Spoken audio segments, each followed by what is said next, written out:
하나님의 심판은 항상 의인을 심판하는 일은 없으셨습니다. 노아 때 하나님을 믿지 않고 자기 마음대로 살고 하나님을 거스리는 자를 심판하셨습니다. 죄악이 관영했을 때 심판하는 것을 알아야 합니다. 쓰레기통에 쓰레기가 넘치면 쓰레기를 비워야 되는 입장과 같은 것입니다.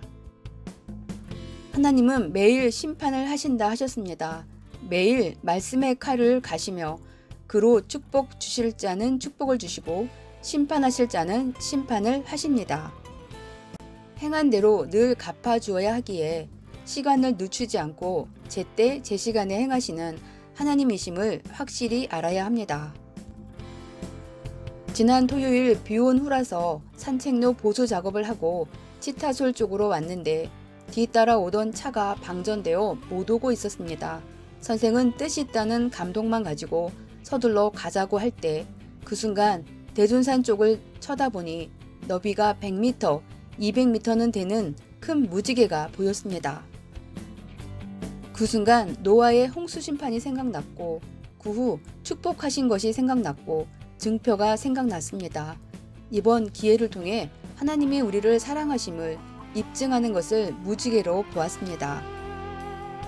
증거물은 증표로 마치 땅 문서와 같이 상징적인 것이 되는 것입니다. 항상 하나님은 형벌하시면 무엇으로 심판하느냐에 따라 시대를 깨닫게 하십니다.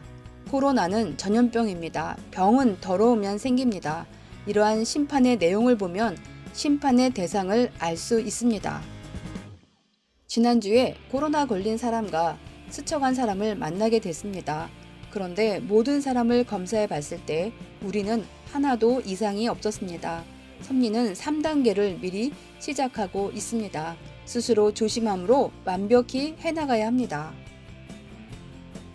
사람이 행하는 것을 볼 때 그 사람을 알듯이 하나님이 행하시는 것을 보면 우리를 알게 됩니다. 무엇이 안 되면 하나님이 안 사랑하나 하지 말아야 합니다. 사랑과는 상관없습니다. 본인이 잘못했는지 생각해봐야 합니다.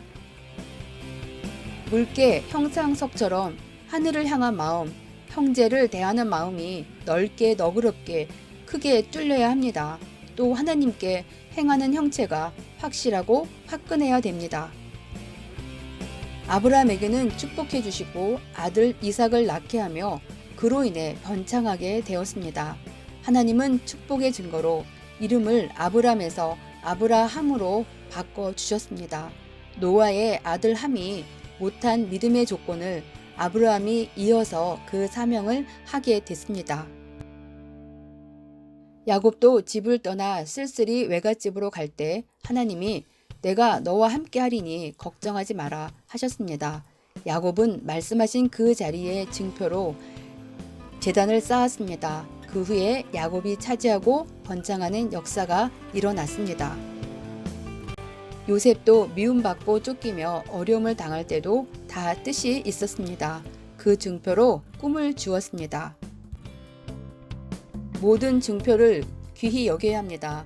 주인이라면 정말 관심을 가져야 합니다. 오히려 주시는 하나님이 더 관심을 가지십니다. 귀히 안 여기면 그만큼 받는 것이 약화됩니다. 각자에게 하나님이 주신 증표를 가지고 신기함을 느끼고 감격함을 느끼고 고마움을 자꾸 느껴야 합니다. 이삭은 하나님께 약속을 받았고 이스마엘은 받지 못했습니다. 야곱은 약속을 받았지만 에서는 받지 못했습니다. 약속 받은 대로 해야지 무례히 행해서는 안 됩니다. 우리가 이 시대에 받은 증표는 스스로 조심하라는 말씀입니다. 이 말씀을 무지개로 생각하며 잊지 말고 기뻐하며 즐거워하며 행해야 합니다. 시청해 주셔서 감사합니다. 하나님께 증표를 받은 자는 지혜롭게 슬기롭게 행하고 약속 받은 것을 귀하게 여기고 계속 증거도 해야 함을 잊지 말고 실천해 보세요.